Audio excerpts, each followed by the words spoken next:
नमस्कार, 22 जिले 22 खबर में स्वागत है आप सभी का। आपके साथ मैं हूं सोनल दहिया। खबरों की शुरुआत करेंगे। जिला विकास समन्वय और निगरानी समिति की दूसरी बैठक का आयोजन कुरुक्षेत्र पंचायत भवन के सभागार में हुआ। इस बैठक की अध्यक्षता सांसद नायब सैनी ने की। बैठक के बाद सांसद नायब सैनी ने पश्चिम बंगाल में भाजपा के राष्ट्रीय अध्यक्ष जेपी नड्डा पर हुए हमले की कड़ी निंदा करते हुए कहा कि पश्चिम बंगाल में तृणमूल कांग्रेस को अपनी हार नजर आ रही है, जिस कारण ममता बनर्जी और उनकी पार्टी के लोग ओछी हरकतों पर उतर आए हैं।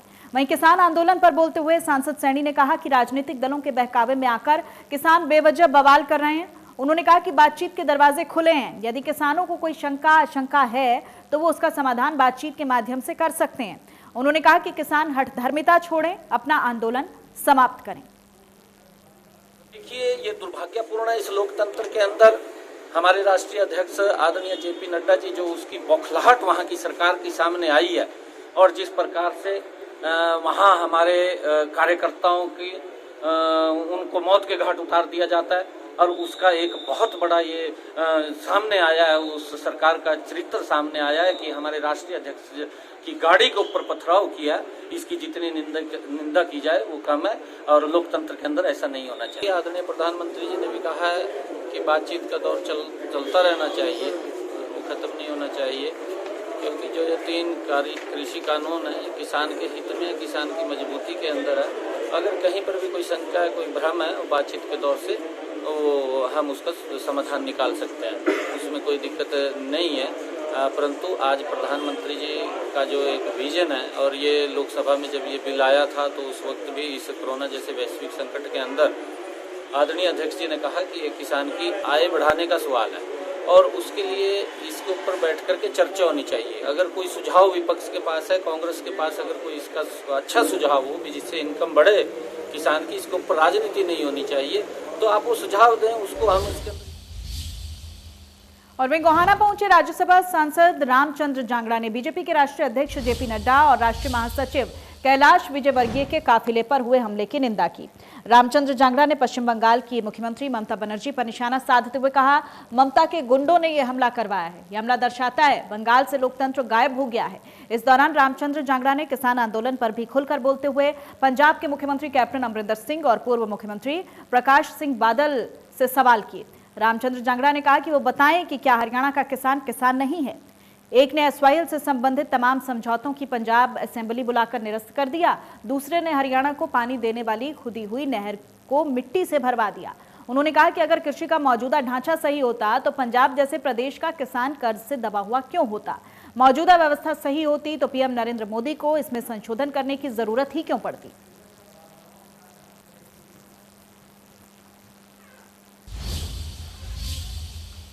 और वहीं रोहतक पहुंचे पूर्व सीएम भूपेंद्र सिंह हुड्डा ने किसानों के आंदोलन पर बोलते हुए कहा कि कांग्रेस किसानों के साथ खड़ी है। भूपेंद्र हुड्डा ने आंदोलन की मांगों का समर्थन करते हुए कहा कि किसानों का किसी को बहिष्कार करना या विरोध करना किसानों की रणनीति है। हम किसानों की मांगों के साथ खड़े हैं। उन्होंने कहा कि कांग्रेस अविश्वास प्रस्ताव लेकर आएगी जिसमें यह तय हो जाएगा कि किसानों के असली हितैषी कौन है।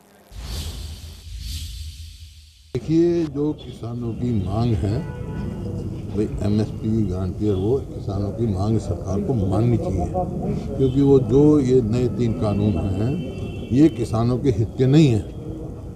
अब मैंने शुरू में कहा था 14 अगस्त को मेरा ट्रिब्यून में आर्टिकल छपा था, ये 3 कानून लागू करें तो चौथा कानून भी बना के लाए सरकार कि एमएसपी से कोई भी कम खरीदेगा तो उसको सजा का प्रावधान होगा।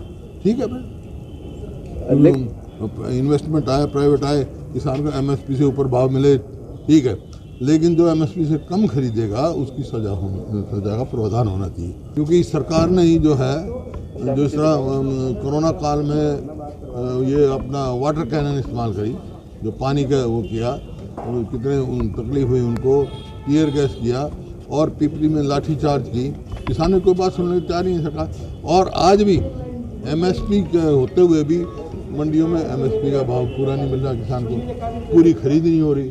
तो ये बीजेपी जेजेपी सरकार एक ही सरकार है, दोनों है, लेकिन ये एक है कि वो ये ज़रूर कहते हैं भाई वोट किसी की, सपोर्ट किसी को। तो ये सामने आ गई, चेहरा बेनकाब हो गया। इसी वास्ते नो कॉन्फिडेंस मोशन जो हम लेके आएंगे उस टाइम पता लग जाएगा कौन किसानों के साथ है, कौन ऐसा नहीं। जो 2 विधायक साथ छोड़ गए इनका समर्थन छोड़ गए, वो किसानों की उस बात पे गए। और मैं भी कह रहा हूँ भाई, किसान का जो है, जो हम उसकी मांगों के साथ खड़े हैं और सरकार को मानने को तो बुलाते नहीं, क्योंकि वो गैर राजनीतिक वो है, हमारा समर्थन है, बाकी समर्थन में जा रहे हैं। और वहीं किसानों के आंदोलन में विपक्षी दल कूद गए हैं। पलवल में कई दिनों से मध्य प्रदेश और राजस्थान के किसानों का प्रदर्शन चल रहा है। किसानों के प्रदर्शन में महाराष्ट्र के मंत्री बच्चू काडू भी पहुंच गए और धरने का समर्थन किया। किसान आंदोलन के चलते लगातार सामाजिक संस्था व पार्टियों के नेता उसमें भागीदारी दे रहे हैं। वहीं बीती रात महाराष्ट्र के सिंचाई मंत्री मौके पर पहुंचे और वहां पर जो किसान बैठे हुए थे उनको अपना समर्थन दिया।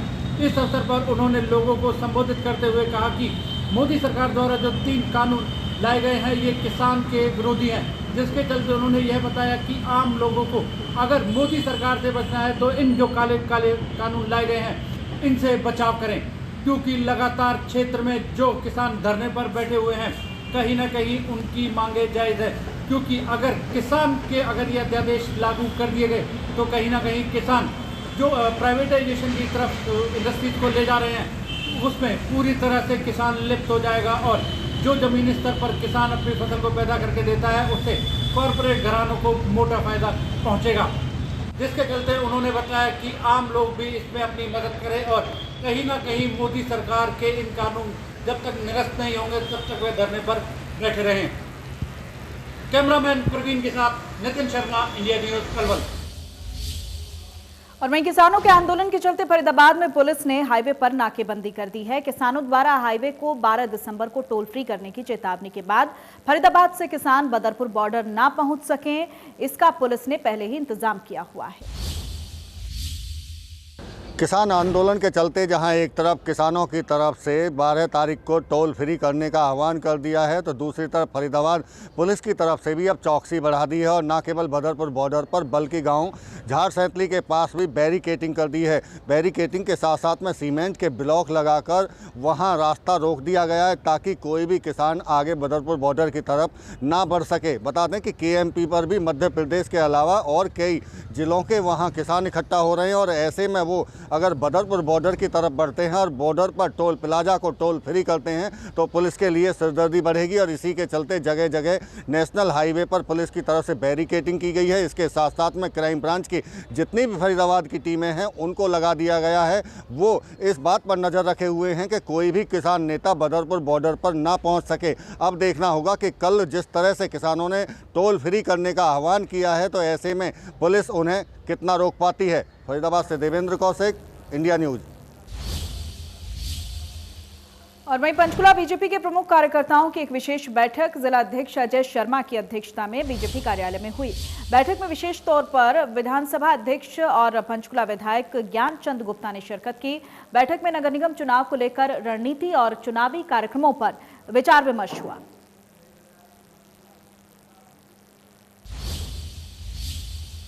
और वहीं रेवाड़ी में नगर निकाय चुनाव की सरगर्मियां तेज हो गई हैं। नामांकन प्रक्रिया शुरू हो गई है।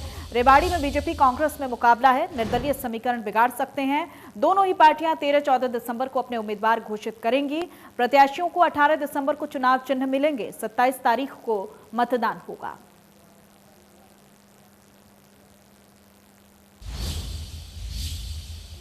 और हरियाणा विद्यालय शिक्षा बोर्ड ने नवंबर महीने के अंत में हुई ओपन की 10वीं और 12वीं की पूरक परीक्षाओं का परिणाम घोषित किया है। इसमें 10वीं कक्षा में 27.00% और 12वीं में 30.86% बच्चे ही पास हुए हैं। महज 15 दिन पहले यानी 25 नवंबर को समाप्त हुई हरियाणा विद्यालय शिक्षा बोर्ड की सेकेंडरी व सीनियर सेकेंडरी की ओपन स्कूल की परीक्षाओं में जिन विद्यार्थियों ने प्रविष्टि पाई थी उन विद्यार्थियों का रिजल्ट विद्यालय शिक्षा बोर्ड के द्वारा घोषित कर दिया गया है। यानी सिर्फ और सिर्फ 15 दिन के रिकॉर्ड समय में विद्यालय शिक्षा बोर्ड के द्वारा इन परीक्षार्थियों का परीक्षा परिणाम घोषित कर दिया है। अगर सिलसिलेवार तरीके से बात की जाए 10वीं में 23,478 परीक्षार्थियों ने परीक्षा दी थी, जिनकी पास प्रतिशतता 27% रही। जबकि बात अगर सीनियर सेकेंडरी यानी 12वीं की करें तो 13,545 परीक्षार्थियों ने परीक्षा दी थी और इन परीक्षार्थियों की पास प्रतिशतता 30.86% रही है। अनुत्तीर्ण या यूं कहिएगा कि जिन विद्यार्थियों का रीअपियर विभिन्न विषयों में आया है उनको एक और मौका विद्यालय शिक्षा बोर्ड के द्वारा दिया जाएगा। एक दिन ही जो परीक्षा आयोजित की गई थी रेगुलर परीक्षार्थियों की रीअपियर की, उसमें जो विद्यार्थी अनुत्तीर्ण थे उनकी परीक्षा 16 जनवरी को आयोजित की जाएगी। अब इस परीक्षा में पास होने से वंचित रहे विद्यार्थी भी 16 तारीख की परीक्षा में अपीयर हो सकेंगे। बहरहाल इस परीक्षा के आज परिणाम घोषित किए जाने के बाद उन विद्यार्थियों को अच्छा खासा फायदा मिलेगा जो विद्यार्थी या तो ITI में प्रवेश लेना चाहते थे या फिर कॉलेज में जिनको प्रवेश लेना है, क्योंकि महाविद्यालयों में भी प्रवेश की अंतिम तिथि 14 तारीख मुकर्रर की गई है। वीडियो जर्नलिस्ट वीरेंद्र राजपूत के साथ रवि जांगड़ा, इंडिया। और वहीं यूरिया स्टॉक की शिकायत पर यमुनानगर के करोड़ों खुर्द में सीएम फ्लाइंग की टीम ने छापेमारी की है। टीम ने खेतों में बने गोदाम से भारी मात्रा में कट्टे बरामद किए, जिसके बाद कृषि विभाग के अधिकारी जांच में जुट गए। यमुनानगर में आज सीएम फ्लाइंग स्क्वाड ने रेड मारी, सीधे DD ऑफिस पहुंचे, जहां से इंस्पेक्टर एग्रीकल्चर के साथ दिनेश शर्मा जो फ्लाइंग स्क्वाड से आए थे वो करियाड़ा खुर्द एक गाँव में पहुँचे। जो गांव के अंदर एक खेतों में एक गोदाम बना हुआ था और जिसमें उन्होंने जांच करी तो वहां पर काफ़ी सैकड़ों कट्टे जो थे खाद के पड़े हुए थे, लेकिन जो गोदाम का मालिक था वो इसका रिकॉर्ड नहीं दे पाया। वहीं DDA agriculture doctor SS Yadav ने बताया कि ये जो पार्टी है उसने ऑनलाइन रजिस्ट्रेशन तो कराया है, लेकिन जो इंस्पेक्टर और जो CM स्क्वाड की टीम गई है वो फिजिकल वेरिफिकेशन कर रही है। फिजिकल वेरिफिकेशन के बाद ही पता लग पाएगा कि क्या अंतर है, उसी अनुसार ही कार्रवाई की जाएगी। हालांकि जो यमुनानगर है वो प्लाईवुड का हब है, तो जो यूरिया है वो प्लाईवुड में यूज होती है, क्योंकि जो कमर्शियल यूरिया और किसानों की यूरिया में 900 से 1000 रुपये का अंतर रहता है। कई बार जो प्लाईवुड वाले वो कोशिश करते हैं कि जो किसानों की यूरिया है उसको वो प्लाईवुड की यूरिया में डालकर अपना मोटा मुनाफा कमा सके। इसकी जांच के लिए ही एग्रीकल्चर जो डिपार्टमेंट है वो बार बार छापे भी मारता रहता था। पिछले जो साल गया इसमें 3 FIR भी दर्ज कराई हैं और 14 आदमियों को कारण बताओ नोटिस भी जारी किया है। यमुनानगर से। और वहीं कैथल में IMA की हड़ताल है और सभी डॉक्टर हड़ताल पर गए हुए हैं। इमरजेंसी को छोड़कर सभी सुविधाएं बंद कर रखी हैं। उनका कहना है कि जो उनकी मांगे हैं सरकार उनको मान नहीं रही है, जिसको लेकर विरोध प्रदर्शन किया जा रहा है। डॉक्टर्स की हड़ताल को लेकर अब एक संग्राम छिड़ गया है। प्रदेश भर में IMA की हड़ताल जारी रही और सभी डॉक्टर हड़ताल पर गए। इमरजेंसी को छोड़कर सभी सुविधाएं आज बंद कर रखी गई। उनका कहना है कि जो उनकी कुछ मांगे हैं उन सरकार उनको नहीं मान रही है और उसको लेकर यह विरोध प्रदर्शन किया जा रहा है। हालांकि एक दिन का हड़ताल आज उन्होंने किया। अगर इस विषय में सरकार उनकी बात नहीं मानती है तो आगे भी रणनीति तैयार की जाएगी। सभी डॉक्टरों द्वारा इकट्ठे होकर बातचीत की जाएगी और उस दौरान जो भी रणनीति तैयार की जाएगी उसके दौरान कार्य किया जाएगा। उनका कहना है कि जो आयुर्वेदिक डॉक्टरों को सर्जरी का काम दिया गया है वह सही नहीं है, इसलिए वह उसका विरोध करते हैं और उनकी अन्य मांगे भी है जो कि सरकार बिल्कुल भी नहीं मान रही है। अगर सरकार ऐसी चलती रही तो उनका विरोध प्रदर्शन लगातार बढ़ता नजर आएगा। कैथल से कैमरामैन पवन राविज के साथ मनोज मलिक, इंडिया न्यूज़, हरियाणा।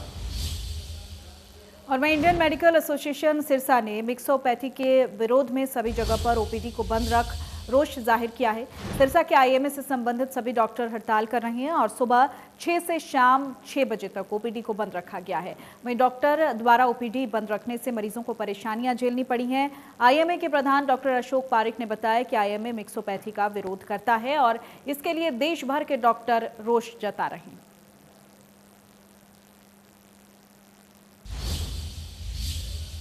और करनाल के रहने वाले बॉक्सर और ओलंपिक खिलाड़ी सुमित सांगवान ट्रैक्टर पर अपनी बारात लेकर पहुंचे। सुमित किसान के बेटे हैं और उन्होंने किसान आंदोलन का समर्थन करते हुए अपनी शादी में घोड़ा, रथ या कोई बड़ी कार ना इस्तेमाल करके ट्रैक्टर का इस्तेमाल किया।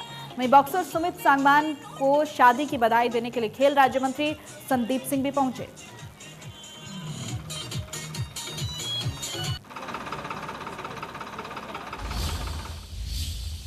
और वहीं चरखी दादरी जिले के गांव रानीला में एक शादी समारोह में करंट लगने से युवक की मौत हो गई। युवक टेंट लगाने के लिए पाइप लगा रहा था। मृतक के परिजनों ने टेंट मालिक पर लापरवाही का आरोप लगाया है।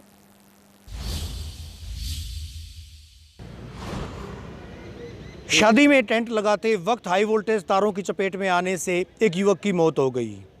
युवक देवसर गांव का रहने वाला था, जो कि चरखी दादरी जिले के रानीला गांव में टेंट लगाने के लिए गया था। हालांकि युवक खेतीबाड़ी का कार्य करता था, लेकिन शादियों के सीज़न में कमाई के लिए टेंट लगाने का कार्य भी करता था। और जब वो टेंट लगा रहा था तो लोहे की रोड हाई वोल्टेज तारों से टकरा गई, जिससे मौके पर ही उस युवक की मौत हो गई। युवक के परिजनों ने टेंट मालिक पर लापरवाही के बड़े आरोप लगाए हैं। बहरहाल शव को पोस्टमार्टम के लिए चरखी दादरी के नागरिक अस्पताल में ले जाया गया, जहां पर पुलिस ने मामला दर्ज कर जांच शुरू कर दी है। चरखी दादरी से सहयोगी अनिल लहरी व वीडियो जर्नलिस्ट सुमित अवस्थी के साथ रवि जांगड़ा, इंडिया न्यूज़ हरियाणा। और वहीं टोहाना में खेत से गन्ना तोड़ना एक 10 साल के बच्चे को भारी पड़ गया। दरअसल खेत मालिक द्वारा बच्चे को रस्सियों से बांधकर पीटने का वीडियो वायरल हो रहा है। वीडियो कुला गांव का बताया जा रहा है। वीडियो के मुताबिक कुला गांव में खेत में गन्ना लेने के दोष में 10 साल के एससी जाति के बच्चे की रस्सियों से बांधकर खेत मालिक ने निर्मम पिटाई कर डाली। पीड़ित परिवार खेत मालिक के खौफ से पुलिस में जाने से डरा हुआ है। पुलिस मामला दर्ज कर जांच में जुटी है।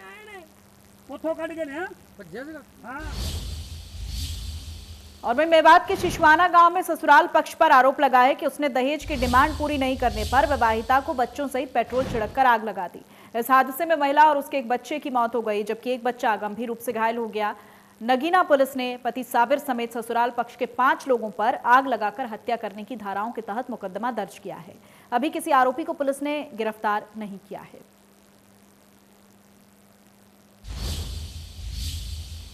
और वहीं दिल्ली अमृतसर नेशनल हाईवे पर अंबाला में एक ट्रक और ऑल्टो कार के बीच टक्कर हो गई। बताया जा रहा है कि गाड़ी दिल्ली की तरफ जा रही थी और हाईवे पर सड़क किनारे खड़े ट्रक से जा टकराई, जिसकी वजह से गाड़ी पूरी तरह से क्षतिग्रस्त हो गई।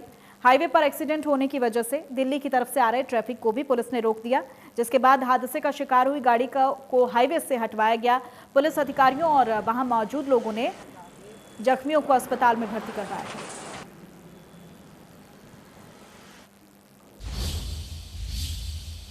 और पानीपत के सेक्टर 29 में कृष्णा गार्डन में पति ने पत्नी की गला दबाकर हत्या कर दी। परिवार बंगाल का रहने वाला है और आरोपी पानीपत में फैक्ट्री में काम करता है। पुलिस ने आरोपी पति को मौके से गिरफ्तार कर लिया है। फॉरेंसिक टीम ने मौके पर पहुंचकर सबूत जुटाए हैं। गुरुवार देर रात पति और पत्नी में किसी बात को लेकर झगड़ा हुआ था। दोनों में पहले हाथापाई हुई, उसके बाद फिर दोस्त ने गला दबाकर हसना की हत्या कर दी।